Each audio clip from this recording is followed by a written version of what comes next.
తాకట్లో ఉన్న బంగారాన్ని విడిపించి ఆ రోజున మార్కెట్ ధర కట్టి మిగిలిన డబ్బును మీకు అందిస్తుంది కొమ్మూరి గోల్డ్.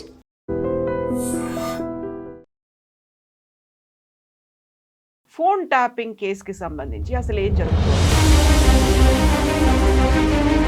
ఇప్పుడు ఈ ఫోన్ ట్యాపింగ్ కేసు అనేది ఏమవుతుంది, ఎప్పటికీ ఒక కంక్లూజన్ అనేది వస్తుంది, క్లారిటీ ఎప్పుడు చెప్తారు? మేడం ఏదున్నా ఇన్వెస్టిగేషన్ లో ఉన్నప్పుడు కానీ వ్యక్తిగతంగా నన్ను కూడా ఇవన్నిటికంటే కూడా ఫోన్ ట్యాపింగ్ కేసే పెద్దదిగా నేను భావిస్తాను. కలిసి ఒక ఇద్దరు వ్యక్తుల ప్రైవసీ, ఉదాహరణకి నన్నే పిలిచారు, నన్ను పిలిచినప్పుడు నేను వెళ్ళి నాకు సంబంధించిన కొన్ని నెంబర్ చూసినప్పుడు నేనే ఆశ్చర్యపోయాను. మా ఇంటి వాచ్మెన్ నెంబర్ ఉంది అంటే వాళ్ళకి ఇచ్చిన నోటీసులలో హరీష్ రావు గారికి, కేటీఆర్ గారికి ఇచ్చిన దాంట్లో కొన్ని సెక్షన్స్ ఉన్నాయి అట్లా. ఇంకోటేమో అప్ టు 10 years ఉంది ఇంప్రిజన్మెంట్, అంటే నాన్ బెయిలబుల్ సెక్షన్స్ ఉన్నాయి. ఇవన్నీ ఈజీగా పెట్టే సెక్షన్స్ కాదు. కావాలని మీరే పెట్టించారా కేసులు అనే మాట కూడా మేడం ఒకటి, నిజంగా ఫోన్ ట్యాపింగ్ జరిగితే ముఖ్యమంత్రి గారు నోటీసులు లేకుండా ఫోన్ ట్యాపింగ్లు జరుగుతాయా? అది ప్రాక్టికల్గా పాసిబులా? అర్థం పర్థం లేకుండా ఎందుకు కవిత గారు అట్లా మాట్లాడుతుండ్రు? సరే, కవిత గారు మాట్లాడే మాటలకు ఎంత శాంటిటీ ఉందని దట్స్ డిఫరెంట్ సబ్జెక్ట్. కానీ తను చేసే అలిగేషన్స్ ఏవైతున్నాయో, మా భర్త ఫోన్ ట్యాప్ చేసిండ్రు అంటే ఎంత అల్లుని ఫోనే ట్యాప్ చేసేదని అంటే ఇక వేరే వాళ్ళ చేయలేదంటే ఎవరైనా నమ్ముతారా మేడం? అధికారుల మీద ఒత్తిడి అనేది పెడుతున్నారు, వాళ్ళు మాటి మాటికి వెళ్తున్నారు, ఫోన్ కాల్స్ మాట్లాడొస్తున్నారు, విచారణ పేరుతో క్వశ్చన్ వేస్తున్నారు. ఇవన్నీ కూడా హరీష్ రావు, కేటీఆర్ చెప్పినవే కదా, అండ్ లీకులు కూడా ఇస్తున్నారు. అదే చెప్తున్నా మేడం, విచారణకి పోకముందు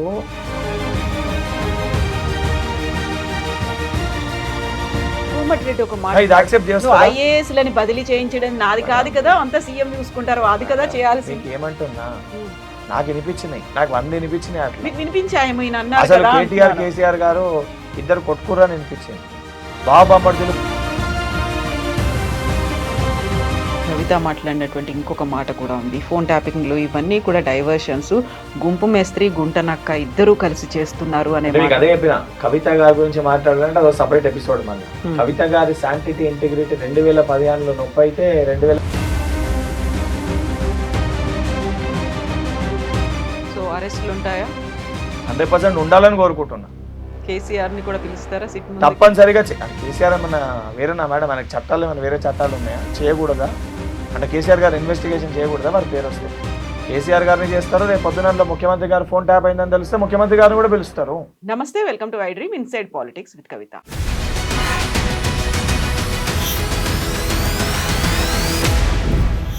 ఫోన్ ట్యాపింగ్ కేసుకి సంబంధించి అసలు ఏం జరుగుతోంది? సిట్ విచారణ పేరుతో కేవలం కాలయాపన మాత్రమే జరుగుతున్నాయా? ఒక సొల్లు పురాణం కోసం, కాలక్షేప కథా చిత్రం కోసమే జరుగుతోందా? బీఆర్ఎస్ నాయకులు చేస్తున్నటువంటి ఆరోపణలలో నిజమెంత?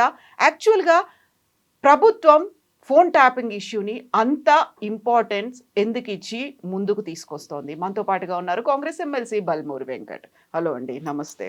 సో మనం గతంలోనే బీఆర్ఎస్ ప్రభుత్వం ఇన్ని కుంభకోణాలు చేసింది, అక్రమాలు చేసింది అన్నట్టుగా బోల్డన్ని విచారణలు చేశారు, సిట్టు ఇవన్నీ వచ్చాయి, కాళేశ్వరం అవన్నీ పక్కకి వెళ్ళిపోయాయి. బట్ ఇప్పుడు ఫోన్ ట్యాపింగ్ అనేది ఇంత తెర మీదకు రావడానికి ప్రధానమైన కారణం మీరు వాళ్ళని ఇబ్బంది పెట్టాలని చూస్తున్నారు, కుట్రపూరిత రాజకీయాలు ఉన్నాయి, మోరోవర్ డైవర్షన్ పాలిటిక్స్, ఏవైతే కీలకమైనటువంటి అంశాల నుంచి పక్కదారి పట్టించడానికి మాత్రమే సిట్ ముందుకొచ్చిందా?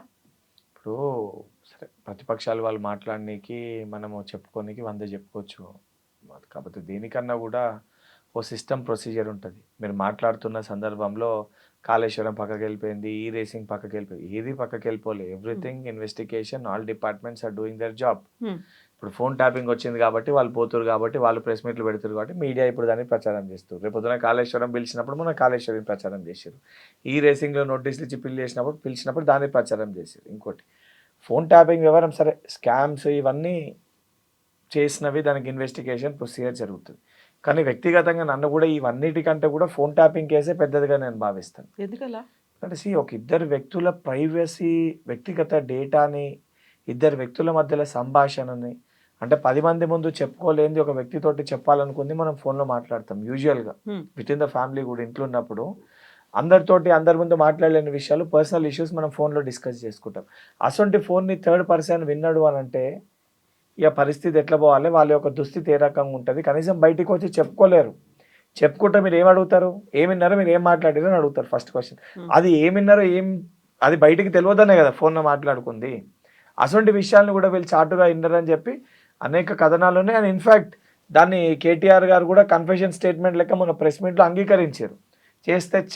చేసి ఉండొచ్చు, అయితే అయి ఉండొచ్చు, కొన్ని చేసి ఉండొచ్చు, కొంతమంది అధికారులు చేశారు, దానికి మాకు సంబంధం ఏంటి అని ప్రభుత్వానికి ఎట్టి పరిస్థితుల్లో సంబంధం లేదు. ప్రభుత్వానికి కాదు, వాళ్ళకి సంబంధం లేదు అన్నారు. ఇప్పుడు మా గవర్నమెంట్లో అధికారులు ఏదైనా తప్పు చేసినప్పుడు దానిపైన ఇమీడియట్ గా మేము యాక్ట్ చేయకపోతే ఎవరిది మిస్టేక్ అవుతుంది? ఆబ్వియస్ గా గవర్నమెంట్ దే అవుతుంది. End of the day government లో వాళ్ళు అధికారులు వాళ్ళ ఒక పార్ట్, వాళ్ళకి డైరెక్షన్స్ ఇచ్చేది ఎవరు? గవర్నమెంటే కదా, సిస్టమే కదా, వాళ్ళకి ఎట్లా చేయాలి ఏంటి అనేది. వాళ్ళ సిస్టంలో గతంలో తప్పు జరగలేదని మాట్లాడిన కేటీఆర్ గారు అనేక సందర్భాల్లో మా ప్రభుత్వంలో జరగలేదు, ఇదొక ఫాల్స్, ఇదొక ట్రాష్ అని మాట్లాడిన వారు హరీష్ రావు గారు ఎప్పుడైతే సిట్ దగ్గరికి వెళ్ళి వచ్చిండ్రో, అంటే నేను అనుకునేది అక్కడ ఏదైనా ఎవిడెన్సెస్ చూపించుంటారు కదా, ఇది ఉంది అని చూసినాక తప్పించుకోలేమని చెప్పి కేటీఆర్ గారు తర్వాత నోటీసు రాగానే ప్రెస్ని అడ్రస్ చేస్తూ సిరిసిల్లలో జరిగింది తప్పేంది, అందరూ చేస్తారు, అంతటా జరుగుతుంది, మన్మోహన్ సింగ్ గారే చెప్పిండ్రు, వీళ్ళే చెప్పిండ్రు, గతంలో కాలేదా, ఇప్పుడు అయితలేదా అని చెప్పి ఆ రకంగా ఎందుకు డైవర్ట్ చేసారు? అంటే ఎందుకు ఆ మాట మారుస్తుండ్రు? అంటే చేసినట్ట అంగీకరిస్తుండ్రా? అంగీకరిస్తే ఎవరి చేసారు, ఎందుకు చేసారు? ప్రతిపక్ష నాయకులే చేయాల్సిన అవసరం ఏమొచ్చింది? జర్నలిస్టులే చేయాల్సిన అవసరం ఏమొచ్చింది? ఫిల్మ్ ఇండస్ట్రీ వాళ్ళే చేయాల్సిన అవసరం ఏమొచ్చింది? ఇండస్ట్రీలు ఉన్న వాళ్ళే చేయాల్సిన అవసరం ఏమొచ్చింది? బిజినెస్ మ్యాన్స్వి చేయాల్సిన అవసరం ఏమొచ్చింది? దీనివల్ల ఎవరికి లాభమైంది, ఏ రకంగా లాభమైంది, మరి దానికి ఏ ప్రొసీజర్ ఫాలో అయినరు? సరే ఫాలో అయిన తర్వాత ఆ డేటా ఎందుకు ఎరేజ్ చేసారు? ఎరేజ్ చేసిన క్రమంలో ఈ డేటానే ఎరేజ్ అయిందా, లేకపోతే ఆ హార్డ్ డిస్క్లో ఉన్న ఇంటెలిజెన్స్కి సంబంధించిన నక్సలైట్స్ టెర్రరిస్ట్ ఒరిజినల్ డేటా కూడా ఎరేజ్ అయిందా? నిజంగా ఎరేజ్ అయితే అది నేషనల్ థ్రెట్ కింద పరిగణలోకి తీసుకోవాల్సి వస్తుంది. దానివల్ల దేశానికి రాష్ట్రానికి ప్రమాదం ఏర్పడే పరిస్థితి ఉంటుంది. ఇవన్నీ కోణాల్లో ఇన్వెస్టిగేషన్ చేయాలి. Because end of the day this is a threat to the country, this is a threat to the state. But ఇవన్నీ అవుతున్నాయా? ఇవన్నీ అయినాయా అనే దానికే సిట్ ఇన్వెస్టిగేషన్ అవుతుంది. ఇవన్నీ అవుతాయి అనే ఉద్దేశంతో దెర్ ఇస్ ఎ ఛాన్స్. ఉదాహరణ, ఒక డివైస్లో ఇంటెలిజెన్స్ వ్యవస్థ ఉండేది దేని గురించి? యాంటీ సోషల్ ఎలిమెంట్స్, దేశ సంఘ విద్రోహ శక్తులకు సంబంధించి వాళ్ళ యొక్క ఫోన్లని ట్యాప్ చేయడానికి, which is headed by the secretary of the cabinet. That committee will be headed by the secretary of the cabinet. Chief secretary గారి పర్యవేక్షణలో పోలీస్ హెడ్ ఒక నేతృత్వంలో జరగాల్సిన ఒక ప్రభుత్వ సూపర్విజన్లో ఏవైతే కంట్రీకి, రాష్ట్రానికి, దేశానికి ప్రమాదం అనుకునే వాళ్ళ ఫోన్ స్టాప్ అవుతాయి. దానికి కూడా ఒక సిస్టమ్ ప్రొసీజర్ ఉంటుంది. బల్మూరి వెంకట్ది, లేకపోతే ఐ డ్రీమ్లో ఒక జర్నలిస్ట్దో, లేకపోతే ఎన్టీవీలో ఇంకో జర్నలిస్ట్దో, లేకపోతే ఒక బిజినెస్ మ్యాగ్నెట్దో, ఎవరిది పడితే వాళ్ళది అట్లా పెట్టనీకి ఉండదు. పెట్టినా కూడా దానికి ఏమని మెన్షన్ చేయాల్సి వస్తుంది? నాకు వాళ్ళకి నక్సలైట్లతో సంబంధం ఉంది, నాకు వాళ్ళకి ఇంకేదో సంబంధం ఉంది అని చెప్పి ఒక తప్పు ఒక సెంటెన్స్ని ఫ్రేమ్ చేసి దాన్ని ఆ ఎవిడెన్స్లకి ఎస్టాబ్లిష్ చేసి పెట్టి ఏదైతే వాళ్ళతో ట్యాప్ చేయాల్సి వస్తుంది. థ్రెట్ అనేది ఉంది, ప్రాణహాని థ్రెట్ కాదు, వాళ్ళతో నాకు కనెక్షన్స్ ఉన్నాయి, నేను వాళ్ళకి సహకరిస్తున్నా, దానివల్ల నేషనల్ థ్రెట్ లేకపోతే కంట్రీకి థ్రెట్, దేశ విద్రోహ శక్తులం అన్నట్టు చూపించి రాసే ట్యాప్ చేయాలి. ట్యాప్ చేస్తే దానికి కూడా కొన్ని గైడ్ లైన్స్ ఉన్నాయి. 60 days తర్వాత మళ్ళీ ట్యాప్ చేయాలంటే మళ్ళీ సేమ్ ప్రొసీజర్ ఫాలో అవ్వాలి. అన్నిటికీ ఒక సిస్టమ్ ఉంటుంది. ఇవన్నిటినీ కూడా అతిక్రమించేసి అన్ని రాజకీయ పార్టీల నాయకులై, చాలా మంది జర్నలిస్టులై, చాలా మంది ఫోన్స్ కూడా ట్యాప్ చేశారు. ఉదాహరణకి అది అక్కడ కూడా వస్తాను. ఉదాహరణకి నన్నే పిలిచారు. నన్ను పిలిచినప్పుడు నేను వెళ్ళి నాకు సంబంధించిన కొన్ని నెంబర్ చూసినప్పుడు నేనే ఆశ్చర్యపోయినాను. మా ఇంటి వాచ్మెన్ నెంబర్ ఉంది, ఇంటికి సంబంధించిన వాచ్మెన్ నెంబర్ ఉంది. ఎందుకు? నేను ఆ టైంలో ప్రొటెక్ట్ చేయడానికి ఫోన్ ఏదన్నా ఉంటే కింద పోయినప్పుడు ఏంటంటే నా ఫోన్ వేరే వాళ్ళకి ఇచ్చి పంపించి లాస్ట్ కాల్ ఆయనకు చేసి వాళ్ళ ఫోన్లోకి వెళ్ళి ఫోన్ చేస్తుంది. ఆ నెంబర్ కూడా ఉంది. అట్లా అనేక మందివి. కామారెడ్డిలో రీసెంట్గా మా పార్టీలో టీఆర్ఎస్కి జాయిన్ అయిన ఒక నాయకుడు నెంబర్ ఉండే. నేను పోయిన రోజే నాయకుడు కూడా వచ్చిండు, చంద్రశేఖర్ రెడ్డి అని చెప్పి కామారెడ్డి నాయకుడు. ఆ నాయకుడు కూడా వచ్చిండు.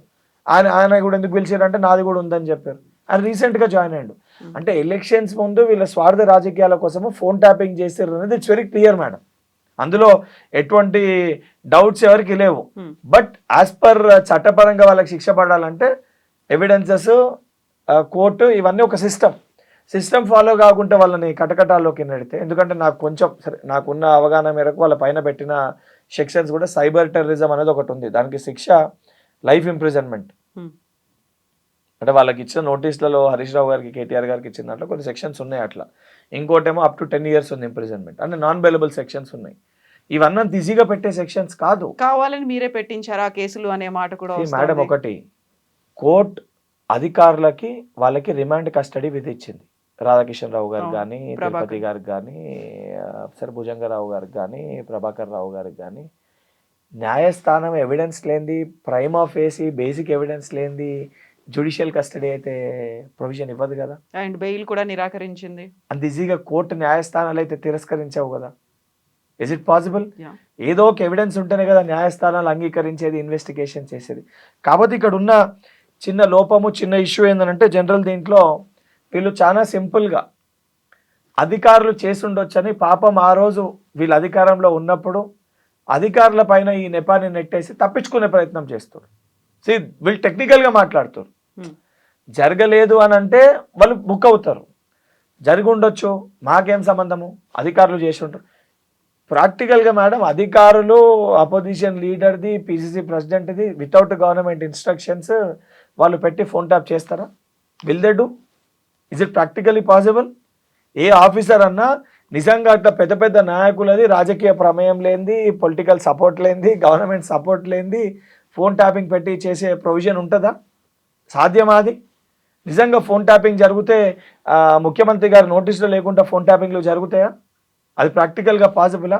అర్థం పర్థం లేకుండా డైవర్షన్ చేయాల్సిన అవసరం దేనికెళ్ళి డైవర్షన్ మేడం?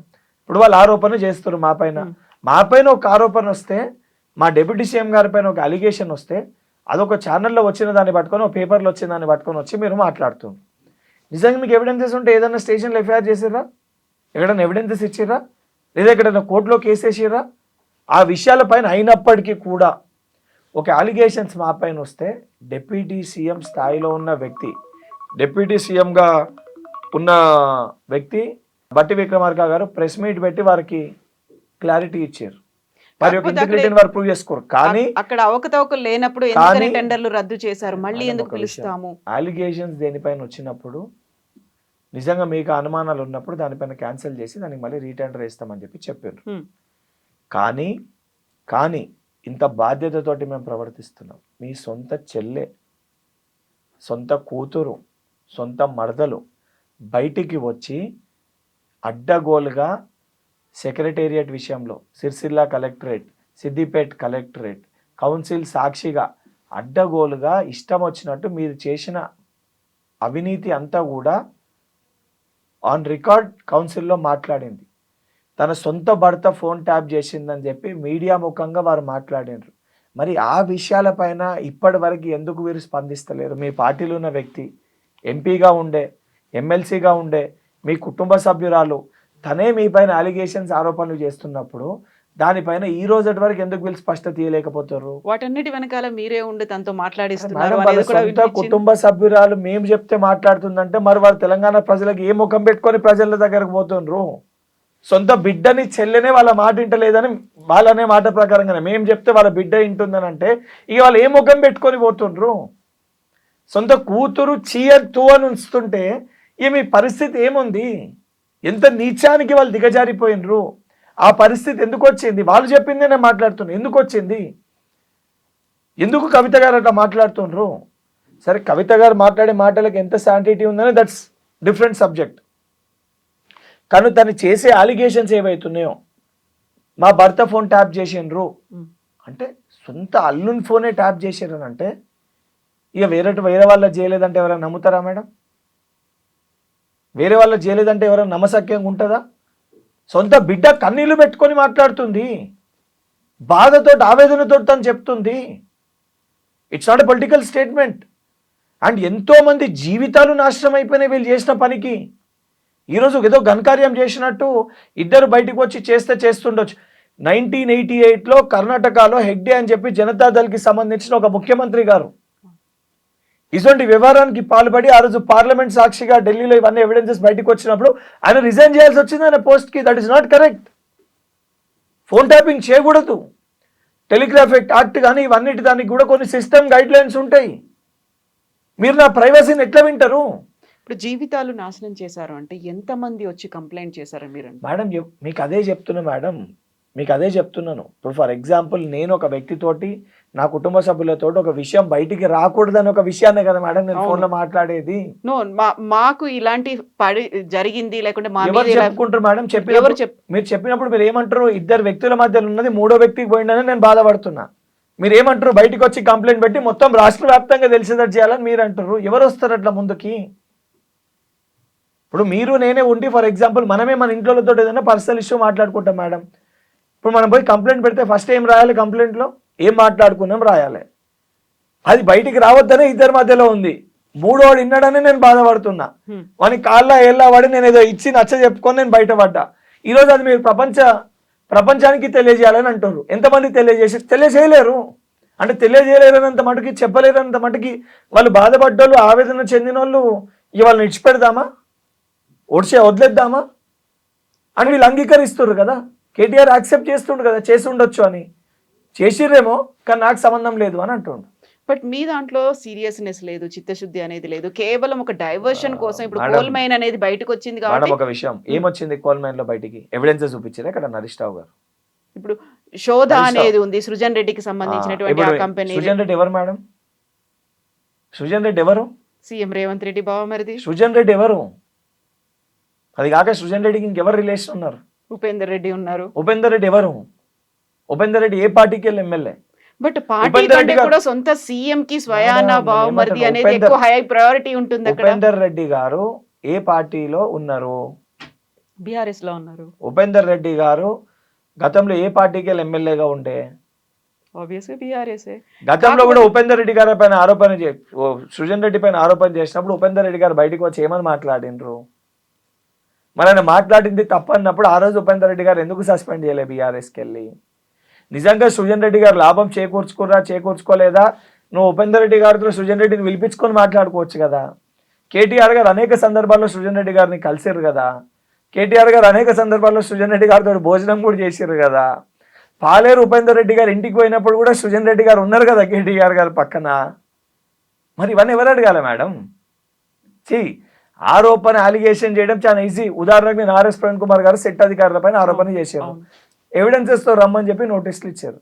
ఇప్పుడు ఆయన చేసిన ఆరోపణలకి శాంటిటీ ఉంటే ఆయన ఎవిడెన్సెస్తో సహా పోయి ఇవ్వాలి. ఇవ్వకపోతే దొంగ ఎవరన్నట్టు? మేడం? సిటీ అధికారులు వయసు అయిపోతుండ్రు అని మాట్లాడారు. ఎవరిది అయిపోతుంది? సజ్జనార్ గారిది అయిపోతుందా? City settled by home madam? Sajjanar గారే కదా. మరి సజ్జనార్ గారి సర్వీస్ అయిపోతుందా? అరే అవగాహన లేకుండా, ఆలోచన లేకుండా డైవర్ట్ అంటే వాళ్ళని పిలుస్తే డైవర్షన్, వాళ్ళని ఇన్వెస్టిగేషన్కి పిలుస్తే తప్పు, వాళ్ళని ఇన్వెస్టిగేషన్కి పిలుస్తే ఏదో తెలంగాణ రాష్ట్రం ఒక సంస్థానము, ఆ సంస్థానానికి కేసీఆర్ గారు ఒక రాజు, వీళ్ళు యువరాజులు, హరీష్ రావు కోశాధికారి, వీళ్ళని విలువకూడదు, వీళ్ళని విచారించకూడదు, వీళ్ళని ప్రశ్నించకూడదు, వీళ్ళని ప్రశ్నిస్తే డైవర్షను, అరాచకము, అడ్డగోలుగా అక్రమ కేసులు అరాచకాలు అంటే వాళ్ళు చేసింది. నాకు కూడా అనిపిస్తుంది వాళ్ళు చేసిన దానికి అప్పుడప్పుడు మా సీఎం గారు ఎందుకు ఇడిచిపెడతారు, వీళ్ళు చేసిన దొంగతనానికి ఫస్ట్ లోపలేసి నూకాలి దొంగలని అనిపిస్తుంది. కానీ వారు ఏ ప్రచారణతో మాట్లాడిన సందర్భంలో ఒకటే విషయం చెప్తారు, వాళ్ళు ఏదో చేసిరని మనం చేయడం కరెక్ట్ కాదు. మనం సిస్టమ్ ప్రకారంగా, ప్రొసీజర్ ప్రకారంగా మనం చేసేది చేయాలి. ప్రజలు మనకు ఒక మ్యాండేట్ ఇచ్చారు. ప్రజల బాగు కోసం వాళ్ళ యొక్క వెల్ఫేర్ స్కీమ్స్ పైన, డెవలప్మెంట్ పైన మనం దృష్టి పెట్టాలి. వాళ్ళని లోపల పెట్టేది ఆ సంబంధించిన డిపార్ట్మెంట్స్ వాళ్ళు ఇన్వెస్టిగేషన్ చేస్తారు. They will due their duty. ఆ డ్యూటీస్లో మనం ఎక్కడ ఇన్వాల్వ్ కాకుండా వాళ్ళకి ఆ ఫ్రీడమ్, ప్రెషర్ లేకుండా వీఆర్ గివింగ్ దట్ ఫ్రీడమ్. కానీ విచారణ అధికారుల మీద ఒత్తిడి అనేది పెడుతున్నారు. వాళ్ళు మాటికి వెళ్తున్నారు, ఫోన్ కాల్స్ మాట్లాడొస్తున్నారు, విచారణ పేరుతో క్వశ్చన్ వేస్తున్నారు. ఇవన్నీ కూడా హరీష్ రావు, కేటీఆర్ చెప్పినవే కదా. అండ్ లీకులు కూడా ఇస్తున్నారు. అదే చెప్తున్నా మేడం, విచారణకి పోకముందు విచారిస్తే అని చెప్పి అధికారులని బెదిరిస్తారు. రేపొద్దున మేము వచ్చినాక మీ భర్తం అని చెప్పి మాట్లాడతారు. విచారణ అయిపోయినాక ప్రెస్ మీట్లు పెట్టి ఏం జరిగింది చెప్పేది వీళ్ళే, ఏమైంది మాట్లాడేది వీళ్ళే ఆ రకంగా ప్రచారం చేసుకుంటారు. మళ్ళీ దాన్ని పెట్టి లీకులు ఇస్తున్నామని మేమంటారు. ప్రెస్ మీట్లు పెడుతుంది ఎవరు, మాట్లాడుతుంది ఎవరు, ఈ విషయాల గురించి బయట చెప్తుంది ఎవరు? అధికారులకి ఫోన్ కాల్ వస్తున్నాయని చెప్పి ఎందుకు ఇట్లా అబద్ధపు ప్రచారాలు చేస్తుండ్రు? వీళ్ళు చూసిర్రా ఫోన్ వస్తే? అధికారులకు ఫోన్ వస్తే ఇగో నాకు పైకి వెళ్ళి ఫోన్ వచ్చిందని వీళ్ళకి చూపించిపోయి మాట్లాడిరంటనా?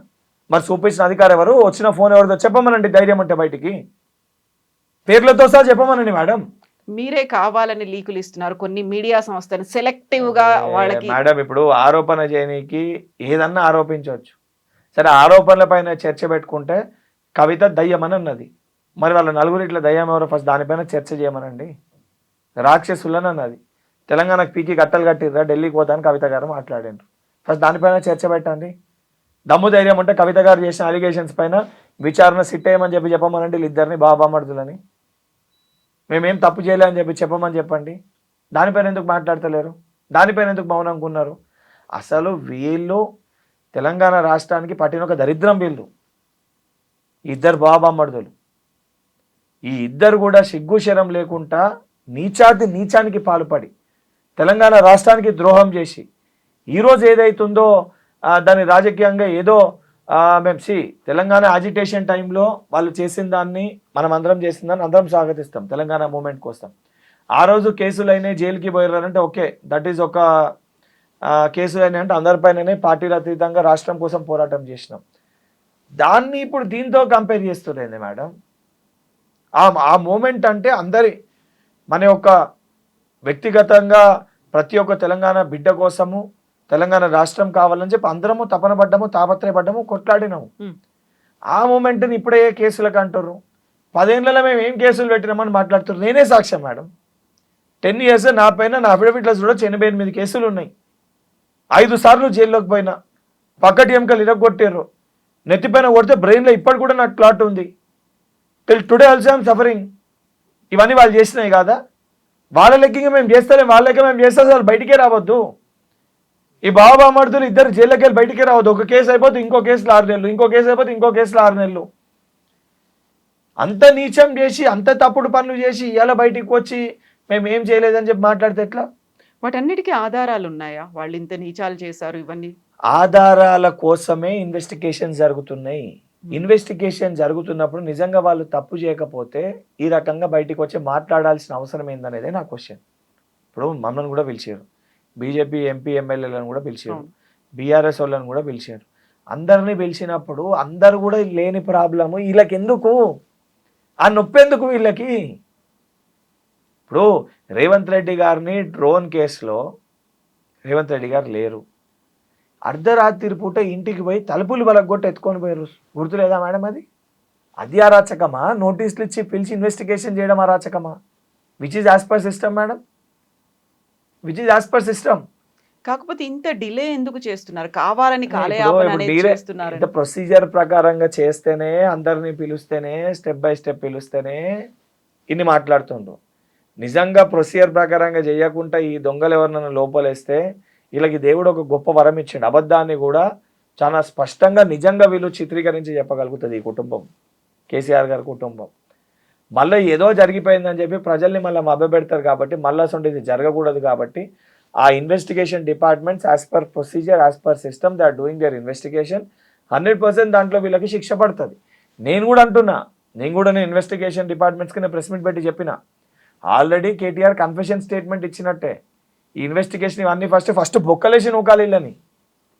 నాకు కూడా ఉంది, వీళ్ళని ఫస్ట్ బొక్కలేయాలి వీళ్ళని వీళ్ళు చేసిన పనులకి. ఎందుకంటే బయట ఉండి అధికారులను బెదిరిస్తున్నారు. వీళ్ళు బయట ఉంటే ఎవిడెన్స్ని ట్యాంపర్ చేసే అవకాశం ఉంది, అధికారులని భయపెట్టే అవకాశం ఉంది. మనమేమో అధికారంలోకి వస్తే మీ భర్తం అంటే అర్థమైంది. ఇన్వెస్టిగేషన్కి పోయే ముందు అధికారాన్ని ఉద్దేశించి మాట్లాడుతున్నారు. జనరల్ పొలిటికల్ స్టేట్మెంట్స్ వేరే. గతంలో మా ముఖ్యమంత్రి గారు కూడా మాట్లాడినారు. స్టేజ్ పైన మాట్లాడడము, ఇన్వెస్టిగేషన్ అయినాక మీ పోలీస్ అధికారులు తప్పుగా ప్రవర్తిస్తే మాట్లాడడం వేరే. ఇన్వెస్టిగేషన్కి పోకముందే ఇండైరెక్ట్ గా ప్రెస్ లో మీడియా ద్వారా నువ్వు భయపెట్టే ప్రయత్నం చేస్తున్నావు. ఆ పోలీసుల మీదే ఇప్పుడు ప్రభుత్వం విపరీతమైనటువంటి ప్రెషర్ పెట్టింది. ఆ ఒత్తిడితోనే వాళ్ళు మేడం ముఖ్యమంత్రి గారే ఇక్కడ లేరు. మాకు అసలు వీళ్ళ గురించి పట్టించుకునే, మా ముఖ్యమంత్రి గారు వీళ్ళ గురించి పట్టించుకునే అంత స్థాయే లేదు వీళ్ళకి. ఇన్వెస్టిగేషన్ డిపార్ట్మెంట్ వాళ్ళ పని ఏదో వాళ్ళు చేస్తుర్రు. వీళ్ళు పిచ్చిగా అడ్డగోలుగా మాట్లాడితే వీళ్ళకి సమాధానం మా సంటోళ్ళం మేము చెప్తున్నాము, ప్రభుత్వంలో ఉన్న వాళ్ళము. వీళ్ళకి చాలా ఎక్కువ ఊహించేసుకుంటుర్రు. వీళ్ళ పని అయిపోయింది. తెలంగాణలో వీళ్ళ చరిత్ర, వీళ్ళ శకం ముగిసింది. ప్రజలు వీళ్ళని చీ అని అంటుర్రు, సొంత కుటుంబ సభ్యులు వీళ్ళని తూ అని అంటుర్రు. ఇంకెందుకు మేడం ఈ బతుకు?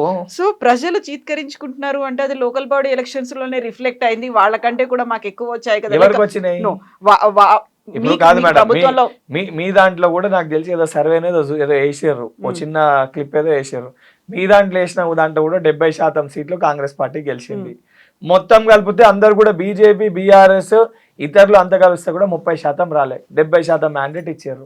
జూబ్లీహిల్స్ ఉప ఎన్నికల్లో మ్యాండేట్ ఇచ్చారు, పార్లమెంట్ ఎలక్షన్స్ లో మ్యాండేట్ ఇచ్చారు, కంటోన్మెంట్ బై ఎలక్షన్ లో పబ్లిక్ మ్యాండేట్ ఇచ్చారు. ప్రతి ఎన్నికల్లో పబ్లిక్ మాకు మ్యాండేట్ ఇస్తూనే ఉన్నారు కదా. పబ్లిక్ అయితే ఇక వద్దులనైనా మీరు అని అంటారు, పబ్లిక్ వద్దులనైనా మీరు అంటారు. అటు చీతూ పబ్లిక్ పొండరా మీరు అని చెప్పి విసుగుతోటి తిడుతురు వాళ్ళని, అయినా కూడా సిగ్గు లేకుండా మాట్లాడతారు. ఆ 25% కూడా ఎంత తిప్పలు పడ్డారు. యునానిమస్ అయిన సర్పంచ్లని కేసీఆర్ గారు మంత్రులని కలవకపోతుండే ముఖ్యమంత్రిగా ఉన్నప్పుడు. 3 సర్పంచ్లను కూర్చొని మీటింగ్ పెట్టారు ఫార్మ్ హౌస్. బట్ వచ్చినటువంటి ఫలితాలు మీరు అనుకున్నట్టుగా రాలేదు, రిఫ్లెక్ట్ అవ్వలేదు అంటే కాబట్టి ఎంత రాలి 100% రాందా మేడం? ఆబ్వియస్ గా ప్రభుత్వం ఎవరైతే ఉందో వాళ్ళకి అక్కడ అలా వస్తుంది అనేటువంటిది ఇప్పటిదాకా కనిపించింది అనేది కదా. ప్రజాస్వామ్యంలో ఎవరికి కూడా 100/100% మ్యాండేట్ రాదు, ఎవరికి రాదు. ఏ రాష్ట్రంలో ఏ ఎన్నికల్లో కూడా ఎవరికి రాదు. ఒక వార్డు మెంబర్ పోటీ చేస్తే కూడా ఉన్న వార్డులో అన్నిటికీ అన్ని ఓట్లు ఆయనకు పడవు, ఎందుకంటే ఆపోజిట్ నిలిచినటువంటి వాడు వాళ్ళ ఫ్యామిలీ అయితే ఉంటుంది కదా మేడం. ఆ మ్యాండేట్ ఎవరికి రాదు. 70% పైచిలకు మ్యాండేట్ వచ్చింది మేడం. బట్ మీరు అనుకున్న మెజారిటీ రాలేదు కాబట్టి ఇప్పుడు మాకు అనిపిస్తది, ఎంపీటీసీలు పెట్టలేదు. మాకు అనిపిస్తుంది నిజంగానే మాకు అనిపిస్తుంది. ఎందుకంటే మేము 90% మ్యాండేట్ రావాలనుకున్నాం, ఎక్స్పెక్ట్ చేసిండ్రు, మేము అనుకున్నాం. ఎందుకంటే మేము అన్ని సంక్షేమ పథకాలు ఇస్తున్నాం, మేము ప్రజలకి మెరుగైన పరిపాలన అందిస్తున్నాం, కాకపోతే రాష్ట్రాన్ని అభివృద్ధి పదంలో ముందుకు తీసుకొని వెళ్తున్నాము. మీ మీద నమ్మకం లేదు కాబట్టి 90% రాలేదనేది కదా బీఆర్ఎస్ ప్రచారం చేస్తుంది. అదే వాళ్ళకి హెల్ప్ అవబోతుంది. ప్రతిపక్ష పార్టీ అట్లా ప్రచారం చేసుకోకపోతే మాకు శాత కాలేదని చెప్పుకుంటారా? నాకు శాత కాలేదు కాబట్టి నేను ఎలక్షన్స్ లో నేను జూబ్లీహిల్స్ లో ఓడిపోయినా అని చెప్పుకొని కేటీఆర్ కి రాజీనామా చేస్తాడా వర్కింగ్ ప్రెసిడెంట్ కి? లేదా నాకు శాత కాలేదని చెప్పి హరీష్ రావు రాజీనామా చేస్తాడా? ఇలా పరిస్థితి అదా? ఇలా చెప్పుకోలేరు కదా మాకు శాత కాదని చెప్పి. లేదా మా నాయన మా ఇంట్లో తిడుతుంటే ఆ ఫ్రస్ట్రేషన్ ఏడా చూపించాలి అర్థం కాలేకపోతున్నాను బయటకు వచ్చి చెప్తాడా? వాళ్ళ తప్పిదాలని వాళ్ళ పొరపాట్లని చెప్పుకొని 100 మాట్లాడతారు. ఆ 100లో ఇదే రకంగా కేటీఆర్ మాట్లాడతారు. రాజకీయపర విమర్శలు 100 చెప్తారు. నిజంగా శాత కాకపోతే వర్కింగ్ ప్రెసిడెంట్గా ఆయన అన్ఫిట్, ఫస్ట్ దానిపైన ఆలోచించుకోవాలి. ఆయన పార్టీ ఆయన వర్కింగ్ ప్రెసిడెంట్ అయినప్పటికీ ఒక్క ఎన్నిక గెలిపించుకోలేకపోయిండు. దానిపైన ఆయన ఒకసారి వాళ్ళ పార్టీ కానీ కేసీఆర్ కానీ పునరాలోచించుకోవాలి. అందుకే అసెంబ్లీలో డెప్యూటీ వాళ్ళ ప్రతిపక్ష నాయకునిగా హరీష్ రావు గారికి అవకాశం ఇచ్చారు, కేటీఆర్ గారికి ఇవ్వలే. వాళ్ళిద్దరి మధ్యలోనే పోరు నడుస్తుంది. పార్టీలో నువ్వు ఇదని చెప్పి వాళ్ళే పంచుకోరు, వాళ్ళ పరిస్థితి చక్కలేదు. వాళ్ళు ఈరోజు ప్రజల గురించి ట్రబుల్ షూటర్ అని చెప్పుకొని హరీష్ రావు అలా ట్రబుల్లో ఉన్నారు. కవిత గారు అడిగే క్వశ్చన్లకి ఆయన ట్రబుల్లోకి వెళ్ళి బయట పడలేకపోతుండు. ఇంత పొడుగు చదువుకున్నా అంత పొడుగు చదువుకున్నా అనే వ్యక్తి ఈరోజు చదువుకున్న దాన్ని మర్చిపోయి ఏది పడుతుంది మాట్లాడుతుండు భయంతో. ఆడనే చాలా స్పష్టంగా అర్థమవుతుంది వాళ్ళిద్దరు పరిస్థితి దుస్థితి ఏడికి దిగజారిపోయింది, ఏ పరిస్థితులలో ఉన్నారో. బట్ ప్రజలు మాత్రం ఒక క్లారిటీ కావాలని కోరుకుంటున్నారు కదా. యాక్చువల్గా తోంది అని చెప్పడానికి మీ దగ్గర నుంచి కానీ పోలీసులు కానీ వాటికి సంబంధించినటువంటి అంటే ఇన్ఫర్మేషన్ చెప్పరు మేడం. ఇన్వెస్టిగేషన్ అవుతున్నప్పుడు ఎనీ ఇన్వెస్టిగేషన్ ఇదని కాదు, ఎనీ ఇన్వెస్టిగేషన్ అవుతున్నప్పుడు you can't expect investigation live పెట్టి ప్రజా దర్బార్ లెక్క చేయడానికి అట్లా ఉండదు. సిస్టమ్ ప్రకారంగానే జరుగుతుంది.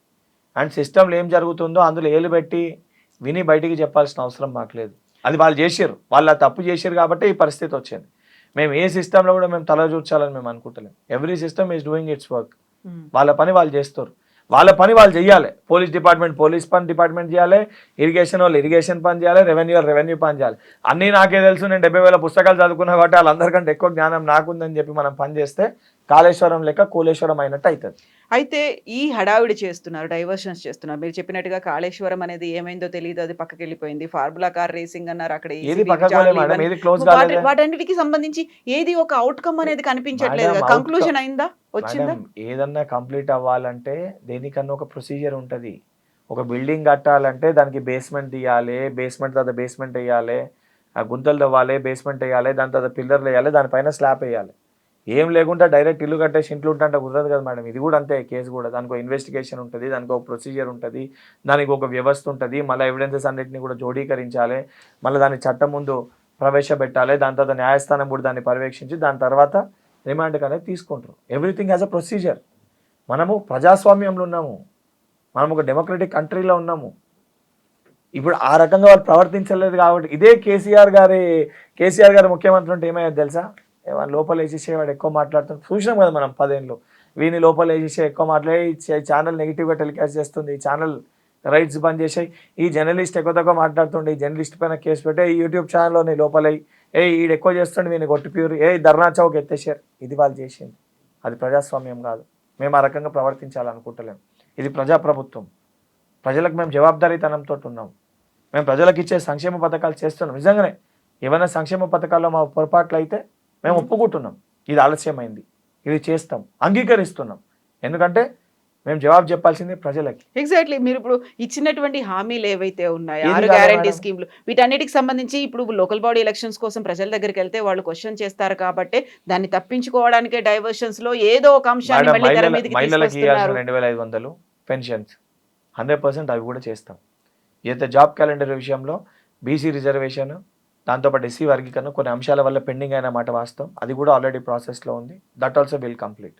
అండ్ మహిళలకి ఫ్రీ బస్సు కానివ్వండి, ఏదైతే పావుల వడ్డీ ఫ్రీ లోన్స్ కానివ్వండి, దానితో పాటు చేనేత రంగానికి మొత్తం వర్క్స్ ఇవ్వడం కానివ్వండి, దానితో పాటు రైతులకి రుణమాఫీ కానివ్వండి, లేదా సన్నబొడ్లకి బోనస్ కానివ్వండి, రైతులకి రుణమాఫీ కానివ్వండి, చెప్పుకుంటూ పోతే ఫ్రీ కరెంట్ కానివ్వండి, ఇంద్రమ్మ ఇల్లు కానివ్వండి, ఫ్రీ బస్సు కానివ్వండి, దానితో పాటు ఇంటిగ్రేటెడ్ స్కూల్స్ కానివ్వండి, మెరుగైన స్కిల్ యూనివర్సిటీ కానివ్వండి, స్పోర్ట్స్ యూనివర్సిటీ కానివ్వండి, అన్ని రంగాల్లో సంక్షేమం దిశగా సంక్షేమాన్ని దృష్టిలో పెట్టుకొని ఎన్ని కష్టాలు ఉన్నా కూడా ప్రభుత్వం ముందుకు వెళ్ళి పనిచేస్తుంది.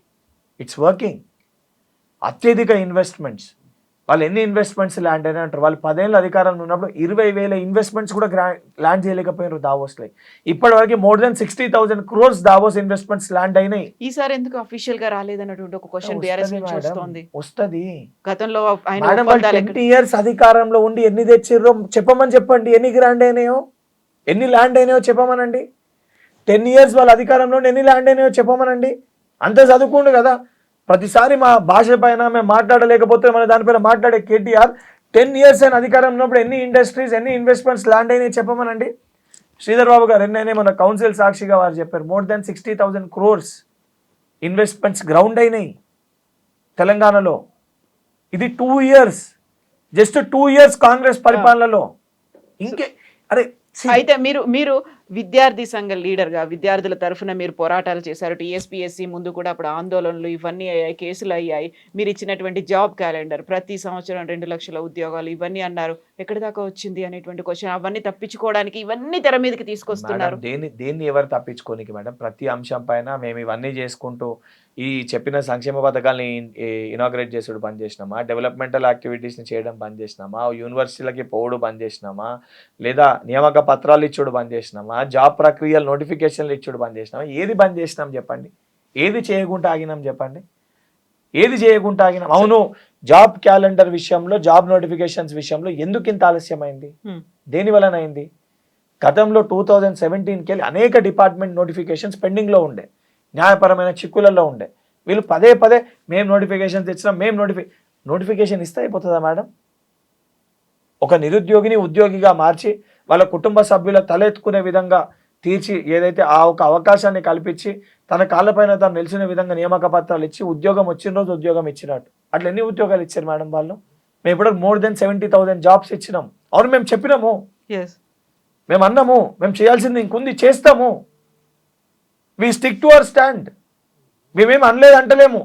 కేసీఆర్ గారు కదా ఎన్నికల ముందు తెలంగాణ రాష్ట్రం ఏర్పడక ముందు ఇంటికి ఒక ఉద్యోగం ఇస్తా అని చెప్పి అసెంబ్లీ సాక్షిగా నేను ఎక్కడన్నా పిచ్చి పట్టిందని చెప్పి తిట్టిండు ప్రజలు. మేము అట్లా అంటలేము. వి యాక్సెప్ట్, మేము చేస్తాము. బట్ చేయనీకన్నా అవకాశం ఇవ్వాలి కదా మేడం.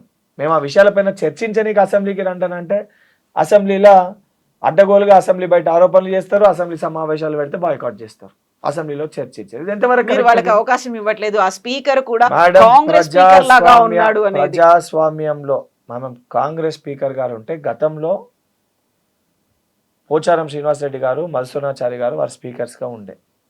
యాంటీ డిఫెక్షన్ పైన మా ప్రతిపక్ష నాయకులు భట్టి గారు రిప్రజెంటేషన్ ఇయ్యనికి వెళ్ళినప్పుడు నేను ప్రత్యక్ష సాక్షిని. పోచారం శ్రీనివాసరెడ్డి గారికి టైం అడిగితే టైం ఇవ్వకుండా ఈ ఊర్లో ఉంటే ఊర్లో ఉన్నారని తెలుసుకొని ఊరికి పోయి రిప్రజెంటేషన్ ఇచ్చొచ్చినాం. మా స్పీకర్ గారు ప్రతిపక్ష ఎమ్మెల్యేలు కలుస్తా అన్నా, కౌన్సిల్ చైర్మన్ గారు కలుస్తా అన్నా కూడా ఇమీడియట్గా టైం ఇచ్చి కలుస్తారు. Is giving that time. And on record మీరు ఎవిడెన్సెస్ తెప్పించుకొని చూడండి. 10 ఇయర్స్ వాళ్ళ అధికారంలో ఉన్నప్పుడు మాకు ఎన్ని గంటలు అవకాశం ఇచ్చారో దానికంటే ఎక్కువ ఈ 2 ఇయర్స్లో వాళ్ళకి మేము అవకాశం ఇచ్చినాం మాట్లాడడానికి. వాళ్ళు ఎన్ని డేస్ అసెంబ్లీ సెషన్ కండక్ట్ చేసిండ్రో వాళ్ళ 10 ఇయర్స్లో, ఈ 2 ఇయర్స్ వాళ్ళ ఫస్ట్ 2 ఇయర్స్ ఎన్ని డేస్ కండక్ట్ చేసారో మేము ఈ 2 ఇయర్స్లో ఎన్ని డేస్ కండక్ట్ చేసినామో చెక్ చేసుకోవచ్చు. అండ్ ప్రతిపక్ష నాయకులు ఆ టైంలో మేము ఎన్ని రోజులు అటెండ్ అయినాము, ఈ ప్రతిపక్ష నాయకుడు ఎన్ని రోజులు అటెండ్ అయ్యిందో కూడా చెక్ చేసుకోవచ్చు. దిస్ ఆల్ రికార్డ్, ఆ రికార్డులో ఉన్నాయి. ఇవేదో మీరు నేను మార్చి చెప్పేటి కావు. సో ఇప్పుడు డిఫెక్షన్ లా గురించి మాట్లాడుకున్నప్పుడు సుప్రీంకోర్టు అన్ని సార్లు గడువు విధించింది. మేడం ఇవన్నీ పొలిటికల్ గా డిఫెక్షన్ లా పైన బీఆర్ఎస్ వాళ్ళు మాట్లాడితే హాస్యాస్పదంగా ఉంటుంది మేడం. సో ఈ పొలిటికల్ సినారియో ఈరోజు రాష్ట్రాల్లో ఆ రకంగా ఉంది. అది భారతీయ జనతా పార్టీ కానీ, బీఆర్ఎస్ పార్టీ కానీ, కాంగ్రెస్ కానివ్వండి, సిస్టమ్ ఈజ్ లైక్ దట్. కొన్ని విషయాలు మనం యాక్సెప్ట్ చేయాలి. ఇప్పుడు మాట్లాడే వ్యక్తులు ఎవరు? వివేకానంద్ గౌడ్ గారు అందులో పిటిషనర్. వివేకానంద్ గౌడ్ ఏ పార్టీలో గెలిచారు మేడం 2015లో? ఏ పార్టీకి పోయారు మేడం? సబితానంద రెడ్డి గారు డిఫెక్షన్ లా గురించి మాట్లాడతారు. సబితానంద రెడ్డి గారు ఏ పార్టీలో గెలిచారు మేడం? తర్వాత ఏ పార్టీలోకి పోయి మంత్రి అయినరు? తలసాని శ్రీనివాస్ యాదవ్ గారు మాట్లాడతారు. ఏ పార్టీలో గెలిచారు? ఏ పార్టీలో పోయి మంత్రి అయినరు? ఇక వీళ్ళు కూడా మాట్లాడితే ఎట్లా మేడం? బట్ స్పీకర్ తీసుకునేటువంటి సిస్టమ్ ఉంటుంది. సీఎం ప్రెషర్ ఉంది. ఇప్పుడు స్పీకర్ గారికి సంబంధించి ఎమ్మెల్యేలను పిలిచారు, ఎమ్మెల్యేలు వాళ్ళకి ఎక్స్ప్లెనేషన్ ఇచ్చారు. యాజ్ పర్ ఎవిడెన్సెస్ ఎమ్మెల్యేలు ఇచ్చిన ఎక్స్ప్లెనేషన్ ఏముంది? As a speaker he will act according to that. ఆ విచారణ జరిగినప్పుడు అపోజిషన్ పార్టీ అడ్వకేట్, ఈ అడ్వకేట్ అందరూ ఉంటారు, అందరి సమక్షంలోనే జరుగుంటుంది కదా క్వశ్చనింగ్.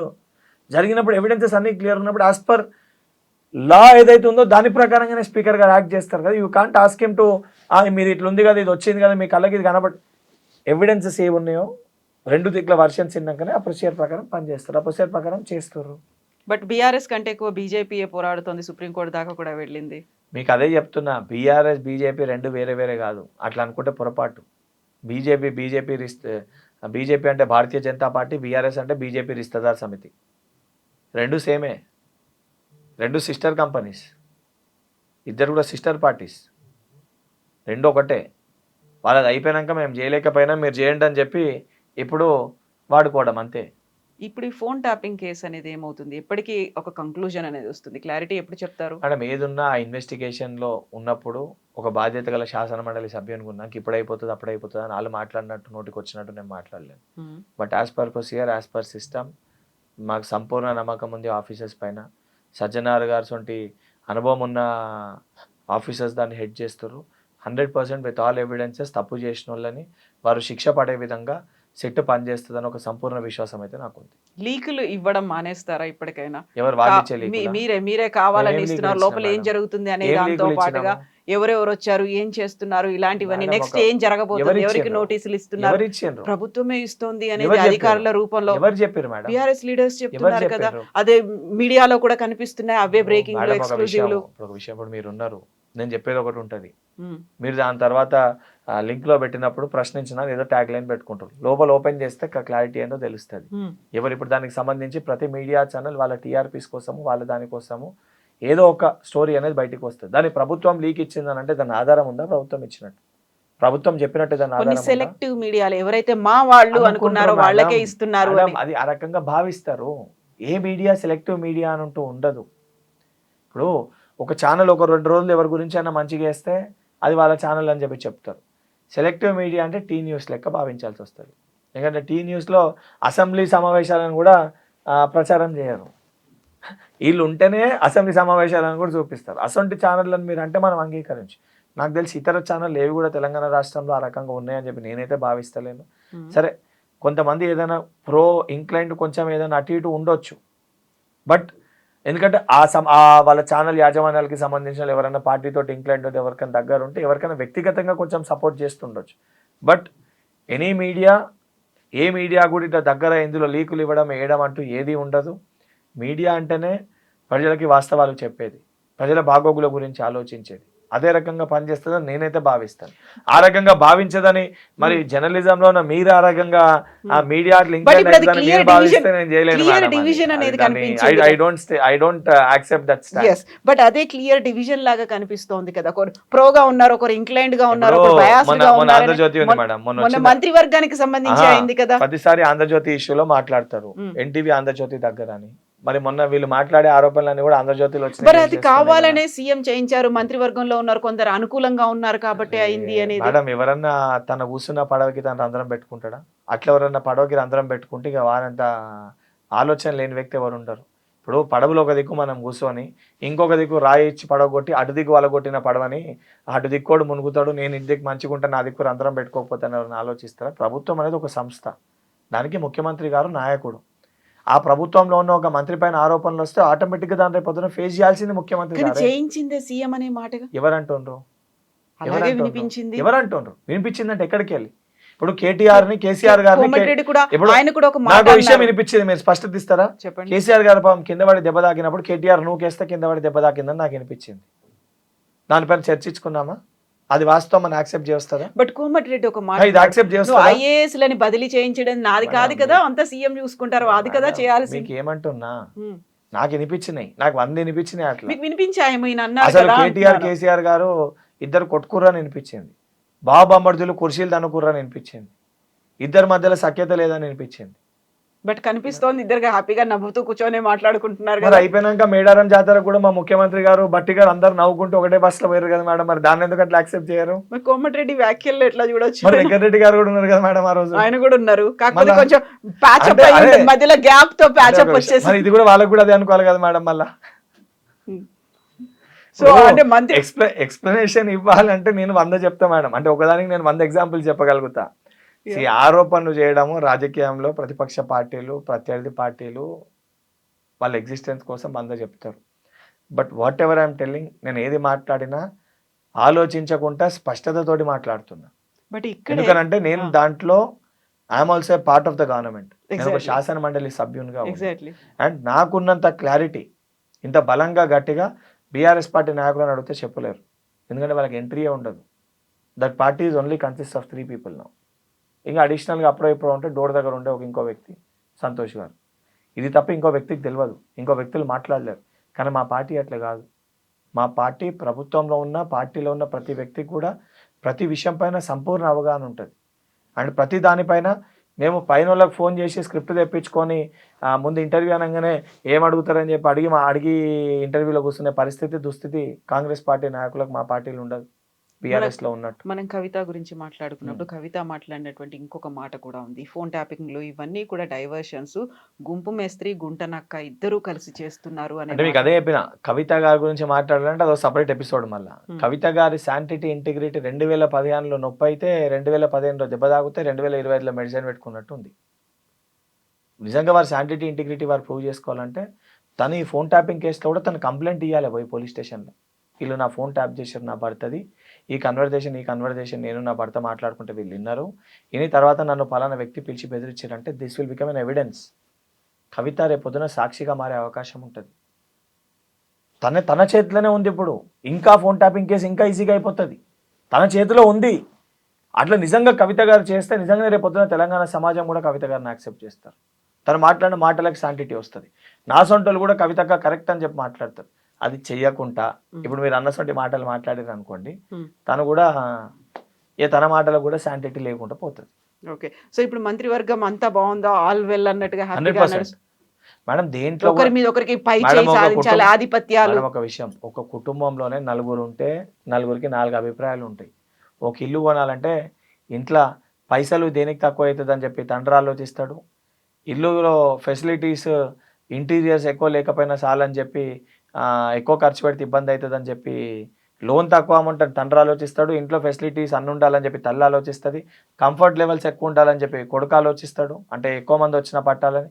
బిడ్డేమో నా రూమ్ మంచిగా ఉందా లేదా అని చెప్పి తను ఆలోచిస్తుంది. 4కి 4 అభిప్రాయాలు ఉంటాయి. ఒక ఇల్లు కొనాలంటే, ఒక కారు కొనాలన్నా 4కి 4 అభిప్రాయాలు ఉంటాయి. ఒక కుటుంబంలో ఉన్నప్పుడు ఇంత పెద్ద సంస్థలో అభిప్రాయ భేదాలు ఉండొచ్చు, ఇది ప్రజాస్వామ్యం. కానీ అభిప్రాయ భేదాలని ప్రజల్ని ఇబ్బంది పెట్టడానికి ఏ రోజు కూడా దాన్ని రుద్దే ప్రయత్నం ఈ ప్రభుత్వం చేయదు. అభిప్రాయ భేదాలు ఏమున్నా కూడా 4 గోడల మధ్యలో వాళ్ళు పరిష్కరించుకుంటారు. కానీ ప్రజలకి మెరుగైన పరిపాలన అందించడంలో అందరూ ఏకాభిప్రాయంతో ఉన్నారు. ప్రజలకు ఇచ్చిన సంక్షేమ పథకాలను అందించడంలో అందరూ ఏకాభిప్రాయంతో ఉన్నారు. That is what we required. వాళ్ళు ఏమనుకుంటారు, వీళ్ళు ఏమనుకుంటారు, వీళ్ళు వాళ్ళపైన అలిగిర్రు, వాళ్ళు వీళ్ళపైన అలిగిర్రు, వీళ్ళు ఆయనకి కూర్చేయలేదు, ఆయన పైన కూర్చుండి ఈయన కింద కూర్చుండి, ఇది కాదు మేడం పబ్లిక్ ఎక్స్పెక్ట్ చేస్తుంది. పబ్లిక్ మాకెళ్ళి ఎక్స్పెక్ట్ చేస్తుంది మెరుగైన పరిపాలన. పబ్లిక్ మాకెళ్ళి ఎక్స్పెక్ట్ చేస్తుంది మేము ఇచ్చిన హామీలు which were ready to implement. ఇక మేమున్నది మేము నూక్కుంది మేము అది అనుకుంది ఇది అనుకుంది, సరే దాన్ని మీడియాలో వేసుకోనికి మాట్లాడుకోనికి చర్చించుకోనికి బాగుంటుంది, కానీ దానివల్ల ప్రజలకి ఏమి ఇబ్బంది అయితే లేదు. కానీ లాస్ట్ 10 yearsలో ప్రజలకి ఇబ్బంది అయింది వీళ్ళ పంచాయతీల వల్ల. లాస్ట్ 10 yearsలో వీళ్ళు చేసిన తప్పిదాలకి పేపర్ లీకులు అయినాయి. లాస్ట్ 10 yearsలో వీళ్ళు చేసిన తప్పిదాలకి కాళేశ్వరం సంటి ఒక ప్రాజెక్ట్ 1,00,000 కోట్లతో కట్టిన ఒక ప్రాజెక్ట్ కూలిపోయింది. అది తప్పిదము, అది ప్రజా డబ్బుని దుర్వినియోగం చేయడం, ప్రజలు ఇబ్బంది పడడం దాన్ని అంటారు. ఈ కార్ రేసింగ్ అని చెప్పి నడి రోడ్డు మధ్యలో ట్రాఫిక్ ఇబ్బందులు పెడుతూ దాన్ని కంప్లీట్గా కోర్స్ చేస్తూ బ్రాండ్ ఇమేజ్ పెరుగుతుందని చెప్పి ప్రజల్ని ఎప్పటికప్పుడు సికింద్రాబాద్ హైదరాబాద్ ఏదైతే సంబంధించి ఆ ప్రజల్ని ఇబ్బంది పెట్టి తీవ్రంగా నష్టపరిచి లాభం చేకూర్చకుండా దాని ఒక బ్రాండింగ్ కోసము కొంతమంది వ్యక్తుల చూపించి వాళ్ళని తీసుకుపోయినా చూపించుకోనికి చేయడం, అది ప్రజల్ని ఇబ్బంది పెట్టడం అంటారు. అది వాళ్ళు చేసారు, ఈవెన్ దే నో దట్, కానీ దాన్ని యాక్సెప్ట్ చేసుకోలేకపోతారు, దాన్ని డైజెస్ట్ చేసుకోలేకపోతారు. నా సొంటలు ఇటువంటి విషయాలు మాట్లాడినప్పుడు అరే ఇట్లనే మాట్లాడతాడు, ముఖ్యమంత్రికి సపోర్ట్ చేస్తాడు, ప్రభుత్వానికి సపోర్ట్ చేస్తాడు. ఎస్ చేస్తాము, ప్రజల మంచి కోసం బాగు కోసము ప్రభుత్వం పనిచేస్తున్నప్పుడు ప్రభుత్వంలో ఉండడం కాదు, ప్రభుత్వంలో లేకపోయినా కూడా అసలు ప్రభుత్వానికి సపోర్ట్ చేస్తాము. ఎందుకంటే మేము యువత యంగ్స్టర్స్ ఈరోజు రాజకీయాల్లోకి వచ్చింది మేము ప్యాషన్ తోటి వచ్చినాం. We have coming to politics out of passion. గతంలో వాళ్ళ లెక్క కొంతమంది లెక్క ఏం చదువుకోకుండా రాజకీయాలకి రాలే. మేము మా MBBS కంప్లీట్ చేసుకొని చదువుని కూడా మా ప్రొఫెషన్ని పక్కన పెట్టి ప్రజలకి సేవ చేయాలనే ఉద్దేశంతో వచ్చినాం, ఒక సంకల్పంతో వచ్చినాం. ఆ సంకల్పాన్ని ప్రభుత్వం పనిచేస్తున్నప్పుడు దాంట్లో కాళ్ళల్లో కట్టెలు పెట్టనీకి ఇటువంటి కుటుంబ సభ్యులు, కేసీఆర్ వంటి కుటుంబ సభ్యులు అడ్డుపెట్టే ప్రయత్నం చేసినప్పుడు 100% యుద్ధానికి దిగుతాము, కొట్లాడతాము, తగిన సమాధానం కూడా చెప్తాము. యుద్ధంలో ఫలితం ఎవరి వైపు ఉంటుంది? న్యాయం వైపు ఉంటుంది. ఏముంటది అక్కడ? మేము న్యాయం ఉన్నాం కాబట్టి న్యాయం వైపు ఉంటుంది. మా సొంతలో న్యాయం వైపు నిలిచినాం కాబట్టి న్యాయమే గెలుస్తుంది. ఆలస్యం అవుతుండొచ్చు కానీ అంతిమంగా న్యాయం గెలుస్తుంది ఒక విశ్వాసం అయితే నాకు ఉంది. సో న్యాయం in the sense a form లో కనిపిస్తుంది మాకు? దొంగల భర్తం బట్టి వాళ్ళని జైల్లో పెట్టినప్పుడు మీకు కనబడుతుంది కదా. ఎప్పటికి అవుతుంది? అదే మీకు చెప్పిన ఏ సిస్టమ్ దానికి ఆన్సర్ చేయాలి. మీరు మళ్ళీ నన్ను తిరిగి ఆ క్వశ్చన్ అడిగినా మళ్ళీ దానికి ఆన్సర్ సేమ్ వస్తుంది. ఎప్పుడు అవుతుందని నేను చెప్పడం కాదు. ఇప్పుడు నేను మీతో చెప్పినా అనుకోండి, సుశీరా వీళ్ళు పగడ్బందీగా ప్లాన్ చేసుకుని రేపు పొద్దున అదే చూపించి మళ్ళీ వాళ్ళు ప్రచారం చేసుకోనిక మేడం. నో, అలా కాదు. సో కంక్లూజన్ నేను కాదు కదా మేడం చేసేది. ఏదో ఒకటి స్టార్ట్ చేస్తున్నారు, ఒక దాన్ని డైవర్ట్ చేయడానికి, ఆ తర్వాత అది అక్కడే ప్రతిదానికి ఒక ప్రొసీజర్ ఉంటుంది మేడం, ఒక సిస్టమ్ ఉంటుంది. ఇప్పుడు లిక్కర్ స్కామ్ అని చెప్పి బీజేపీ వాళ్ళు మాట్లాడారు. ఎన్ని రోజుల తర్వాత కవిత గారిని అరెస్ట్ చేశారు? ఎన్ని రోజులు ఇన్వెస్టిగేషన్ అయింది? హేమంత బిశ్వా శర్మ గారి పైన ఈడీ సిబిఐ రేట్స్ అన్నారు. ఈరోజు ముఖ్యమంత్రిగా ఉన్నారు భారతీయ జనతా పార్టీలో. ఇంకోటి మీ ఛానల్ ద్వారా నేను భారతీయ జనతా పార్టీ కూడా రిక్వెస్ట్ చేస్తున్నాను, ఫోన్ ట్యాపింగ్ కేసులో ఆ డేటా ఏదైతే ఎరేజ్ చేసారో అదే వ్యవస్థ అదే ట్యాపింగ్ వాళ్ళే నక్సలైట్స్ది టెర్రరిస్ట్ది కూడా చేసి ఉంటారు. అండ్ ఆ డేటా కూడా ఎరేజ్ అయి ఉంటుంది దీంతో పాటు. So that is a national threat దేశానికి కూడా. ఎందుకంటే హైదరాబాద్లో టెర్రరిస్ట్ యాక్టివిటీస్ గతంలో అయినాయి అనేకమన్న, దానికి సంబంధించిన ఫోన్స్ కూడా ట్యాప్ అయి ఉంటాయి. సో దీంట్లో ఈవెన్ సెంట్రల్ గవర్నమెంట్ కూడా ఇంటర్వ్యూన్ అవ్వాలి ఈ కేసులో. వాళ్ళు కూడా దీనిపైన విచారణ జరిపించి even they should also act on this as early as possible. లేకపోతే దీనివల్ల మన రాష్ట్రానికి దేశానికి కూడా ప్రమాదం ఉంది. ఎందుకని సెంటర్ ఇంటర్వ్యూన్ అవ్వట్లేదు? వాళ్ళ దగ్గర ఇంటెలిజెన్స్ వ్యవస్థ చెప్పినా కదా, బీజేపీ రిస్తదార్ సమితి sister companies, Bharatiya Janata party BJP రిస్తదార్ సమితి రెండు వేరే వేరే కాదు, రెండు ఒకటే. పెద్ద బి రాసి పైన జేపీ రాయాలి, కింద ఆర్ఎస్ రాయాలి. బి కామన్, భాయి భాయి. సో బాయి అనుకున్నప్పుడు బడే బాయి చోటే బాయి అయిపోయారు కదా రేవంత్ రెడ్డిని. బడే బాయి చోటే బాయి అని మాట్లాడింది as a chief minister of Telangana Revanth Reddy గారు, as a prime minister of India Narendra Modi గారితో. తెలంగాణ రాష్ట్ర ముఖ్యమంత్రిగా మనం కట్టే ట్యాక్స్లకి మాకు రావాల్సిన వాటా మాకు రావాలి, పెద్దన్న లెక్క నువ్వు ఇయ్యాలని చెప్పి మాట్లాడినారు. వారి హక్కుని వాడు అడిగారు. మన రాష్ట్ర ప్రజలకి రావాల్సిన వాటా మన హక్కులని రాష్ట్రానికి ప్రాతినిధ్యం వహించే ముఖ్యమంత్రి గారు రాష్ట్ర పెద్దన్నగా దేశ పెద్దన్నని అడిగారు. That is a discussion between chief minister and prime minister. BJP BRS కలయిక కలిసే ప్రయత్నం చేశారు అనేది BJP party MP CM Ramesh గారు ఏం మాట్లాడారు, బీఆర్ఎస్ పార్టీ ఎమ్మెల్సీ మాజీ ఎమ్మెల్సీ కవిత గారు ఏం మాట్లాడారో మనం చూసినాం. ఎవరిది రిలేషన్ ఎవరిది కాదో ప్రజల ముందు ఉంది, ప్రజలే దానికి నిర్ణయిస్తారు. సో అరెస్టులు ఉంటాయా? 100% ఉండాలని కోరుకుంటున్నా. కేసీఆర్ ని కూడా పిలుస్తారా సిట్ ముందు? తప్పనిసరిగా కేసీఆర్ ఏమన్నా వేరేనా మేడం? మనకి చట్టాలు ఏమైనా వేరే చట్టాలు ఉన్నాయా? చేయకూడదా?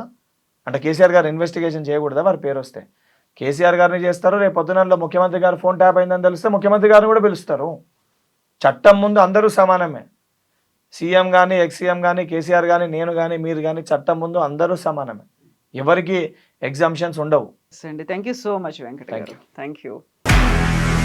నిజంగా ప్రస్తుతం ఉన్నటువంటి సమాజం దేనికి ప్రయారిటీ ఇస్తుంది? ఆర్థిక సంబంధాల చుట్టూ మాత్రమే తిరుగుతోంది. మళ్ళీ ఎన్నికలంగానే చాలా విరక్తి కలుగుతున్నాం. మంచి అనిపిస్తుంది కదా, లేడీస్ కూడా ఛాలెంజింగ్ జాబ్స్ చేసినప్పుడు చాలా బాగుంటది. ట్రాఫిక్ అసిస్టెంట్స్ గా నియమించిన ట్రాన్స్జెండర్స్ అందరితో సాల్యూట్ చేయించుకుంటున్నారు. ఫుడ్ డెలివరీ ఇవ్వటానికి వెళ్ళినటువంటి డెలివరీ బాయ్ అనిల్ పై కళ్ళ ముందు పెళ్ళండి